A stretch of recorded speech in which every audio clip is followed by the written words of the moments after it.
আপনার বিকাশ নাম্বারটা হচ্ছে 01925702258, ঠিক আছে? জি এটা আপনার নাম্বার তো? জি এই নাম্বারে আপনাকে যদি সহযোগিতা করতে চায় তাহলে আপনি পাবেন নিশ্চয়ই, জি নাকি? জি। খুলনার বটিয়াঘাটা জলমা ইউনিয়নের চক্রখালী ৮ নং ওয়ার্ডের ৩য় শ্রেণীর ছাত্রী মার্জিয়া আক্তার বাঁচতে চায়। বটিয়াঘাটা জলমা ইউনিয়নের রিকশা চালক রিয়াজুল শেখ পিতা আফতাব শেখ তার একমাত্র মেয়ে মার্জিয়া আক্তার ৪ মাস পূর্বে গরম পানির পাত্র থেকে গায়ে ঢেলে পড়লে শরীরের ৩/২ অংশ ঝলসে যায়। গরিব পিতা রিয়াজুল শেখ তার রাজকন্যাকে বাঁচাতে সর্বোচ্চ চেষ্টা করেও অর্থ অভাবে মেয়ের চিকিৎসা খরচের হাল ছেড়ে দিয়েছে। আমার এই মাইয়ে ৪-৫ মাস ধরে অসুস্থ, ২৫০ পেটে ছিল প্রায় ২.৫-৩ মাস।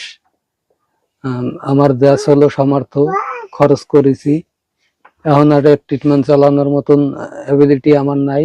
আমি রিক্সা চালাই। এখন যদি দেশের বিত্তবান মানুষ যারা আছেন তারা যদি একটু সহযোগিতা করেন তাইলে আমার এই মাইয়েটার ট্রিটমেন্ট চালাতেই পারি আমি।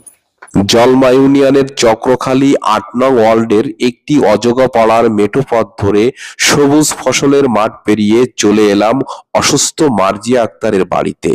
মার্জিয়া আক্তার ৪-৫ মাস পূর্বে একটি পাত্র থেকে ফোটান্ত গরম পানি তার শরীরের বুক বরাবর হতে হাঁটু পর্যন্ত যেয়ে পড়ে। ৩য় শ্রেণীর ছাত্রী মার্জিয়া আক্তার চিৎকার দিয়ে পৃথিবীকে জানিয়ে দেয় সে আহত হয়েছে। তোমার নাম কি? মার্জিয়া আক্তার, কোন ক্লাসে পড়ো? ক্লাস 3। তোমার কিভাবে এই যে পুড়ে গেল শরীরে? আমি গরম পানি নিয়ে যাইতে গেছি বাথরুমে হিটে বেজে পড়ে গরম পানি ছিটে উঠছে। সেটা পুড়ে গেছো? হ্যাঁ। এখন কি হচ্ছে তোমার? ভালো লাগে না। হ্যাঁ, ভালো। শরীরে কেমন লাগতেছে? কষ্ট অস্থির। হয়? হ্যাঁ জ্বালাপোড়া করে?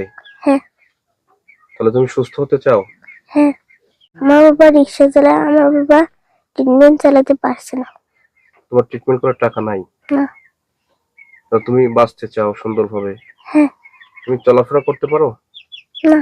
চলাফেরা করতে পারো না, এই বিছানায় গিয়ে ঘুমায় থাকতে হয়? হ্যাঁ। মার্জিয়া আক্তারের বাবা রিয়াজুল শেখ অজগা পাড়ার একটি জীর্ণশীর্ণ কুঠিরে বসবাস করে। প্রতিদিন ৫-৬০০ টাকা তার উপার্জন হয়।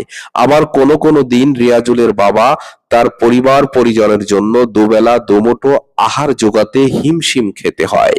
একই সাথে রিয়াজুলের অসুস্থ রাজকন্যা মার্জিয়া আক্তার বিছানায় কাতরাচ্ছে ওষুধের অভাবে, চিকিৎসার অভাবে। কে দেবে মার্জিয়া আক্তারের চিকিৎসা খরচ? আসসালামু আলাইকুম, আমার নাম মুন্নি। আমার মেয়ে ফুটন্ত গরম পানিতে পুড়ে গেছিল। আমরা ৪-৫ মাস ২৫০ বেড ভর্তি ছিলাম। এখন অনেক টাকা আমার মেয়ের পিছনে গেছে। আমরা একবার অপারেশন সার্জারি করেছিলাম, কিন্তু আবার এখন ইনফেকশন হয়েছে। আমার অনেক টাকার দরকার, যদি আপনারা সবাই পারেন একটু সাহায্য সহযোগিতা করেন। মার্জিয়া আক্তার অন্যদের মতো করে সুন্দর জীবনে ফিরে যেতে চায় এবং দুচোখ ভরে পৃথিবীর স্বপ্নকে নিজের মতো করে দেখতে চায়। মার্জিয়া আক্তারের চিকিৎসার অভাবে বিছানায় ৪-৫ মাস ধরে জীবন যুদ্ধে হেরে যেতে রাজি নয়। মার্জিয়া আক্তারের পাশে সমাজের অর্থবিত্তশালীরা যদি সহযোগিতার হাত বাড়িয়ে দেয় তাহলে মার্জিয়া আক্তারের দুচোখ ভরা স্বপ্ন হয়তোবা আগামী দিনগুলির জন্য মানবতা বেঁচে থাকবে। আসসালামু আলাইকুম, আমি সানজিদা। মার্জিয়া নামের যে মেয়েটা ওই গরম পানিতে পুড়ে সে অনেক ক্ষত হয়ে গেছে। মেয়েটার খুব অবস্থা খারাপ। ৪-৫ মাস যাবৎ মেয়েটা ২৫০ বেডে ভর্তি ছিল, এখন বাসায় নিয়ে আসছে। তার অবস্থা খুব গুরুতর। সে বাসায় বসে খুব ছটফট করতেছে, দারুণ যন্ত্রণা।